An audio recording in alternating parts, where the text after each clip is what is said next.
ជំរាបសួរបងប្អូនខ្មែរទូទាំងពិភពលោកនិងជំរាបសួរថ្នាក់ដឹកនាំទាំងពីរ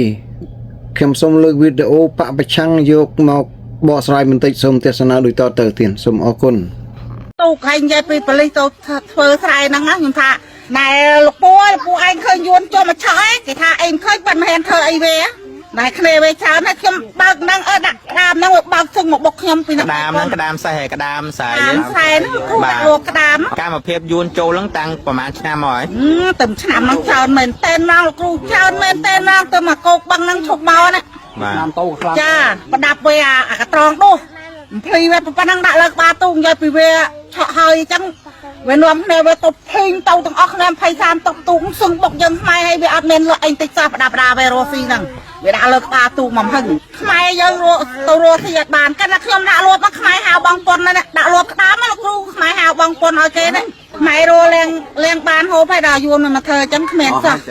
ចាកាលណាត្រីមួយភ្លាកក្នុងបឹងគ្មានយួនវាចូលមកស្រុកខ្មែររស់ស៊ីឥឡូវវាឆក់ត្រីឆក់អីពេញបឹងអីអស់ហើយដល់ពេលហើយទៅវិញវាលួចម៉ាស៊ីនលួចអីម៉ាស៊ីនអីម៉ាស៊ីនបូមទឹកហ្នឹងចឹងម៉ាស៊ីនបូមទឹករបស់កាយស្កោដាក់នៅក្នុងខ្សែក្នុងក្នុងដេញបន្លាយតាមព្រែកហ្នឹងវាយកអស់ហើយចុះយើងមិនដល់ប្តឹងប៉ូលីសដឹងចូលលផលអាជ្ញាធរដឹងធ្វើលើទៅនឹងខ្ញុំទេទៅមកហេតុការណ៍ហ្នឹងកើតឡើងប្រហែលឆ្នាំហើយទៅមួយឆ្នាំហ្នឹងវាជាប់មកខ្លាំងវាយកម៉ាស៊ីនមកណាមុនអត់ហ៊ានយកទេណាមុនយកអស់ហ្មងជាង100ម៉ាស៊ីនណាហើយវាមកឆក់ត្រីហើយដល់យប់ឡើងវាទៅវិញវាលើម៉ាស៊ីនដាក់ទៅអស់ហ្មងខ្ញុំមានបារម្ភភ័យថាដើមនេះឯងយួនវាយខ្ចាប់ហើយពេលដែលយើងខ្ញុំបាននិយាយថ្ងៃមួយនោះខ្ញុំនិយាយជាមួយគ្រូបាលថាបងឥឡូវវៀតណាមមកឆក់ច្រើនមកណាស់ថាខ្ញុំមិនហ៊ានទៅបាទគេមិនហ៊ានទៅក៏ភ្លើងមានឃើញក្បាលយួនរត់ប៉ូលីសយើងរត់ហ្មងហ្នឹងដល់ពេលហើយខ្ញុំថាឥឡូវខ្ញុំចង់សុំឲ្យ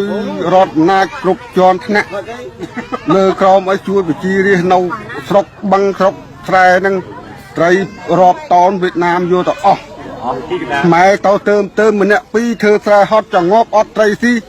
ពេលដែលឆក់ដល់គេចាប់ស្កោកចងទៀតដាក់ច្រវាក់ទៀតអញ្ចឹងខ្ញុំឆ្ងល់កន្លែងហ្នឹងខ្ញុំថាចុះហេតុអីបានធ្វើដល់ថ្នាក់ហ្នឹងគេទូកគេបើកមកបែកទឹកជពងទូក20-30គិចប៉ូលីសគិចអត់មាននៅមើលយួរហ្នឹងទេឃើញខ្មែរអូនគ្នាអូនចាប់តែអាយុរអាអ្នកដាក់ម៉ងគាត់ជុំមកគេធ្វើបាក់ច្បាប់អស់ហើយដល់ពេលរដ្ឋអំណាចអត់មាននៅគាំទ្រប្រជារាស្ត្រខ្ញុំហ្នឹងឯងដើរព្រៃរាល់ថ្ងៃនេះខ្ញុំភ័យថាបើនឹងថ្ងៃណាយួនវាយខ្ចាប់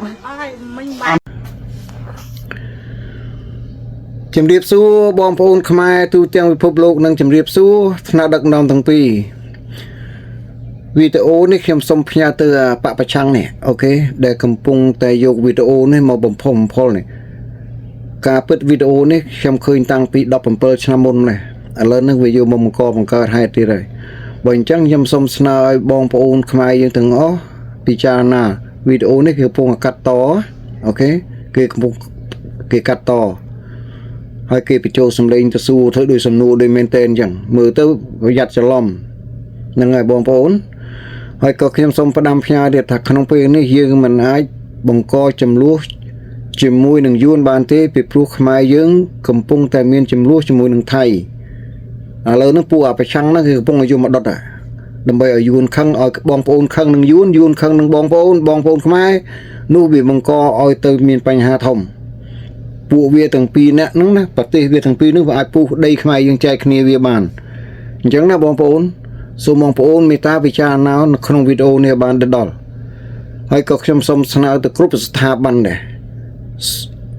គ្រប់ជាន់ថ្នាក់សូមមេត្តាតាមដានម្ចាស់ពេកនេះបាទសូមអរគុណសុខសប្បាយទាំងអស់គ្នាទេណាបាទ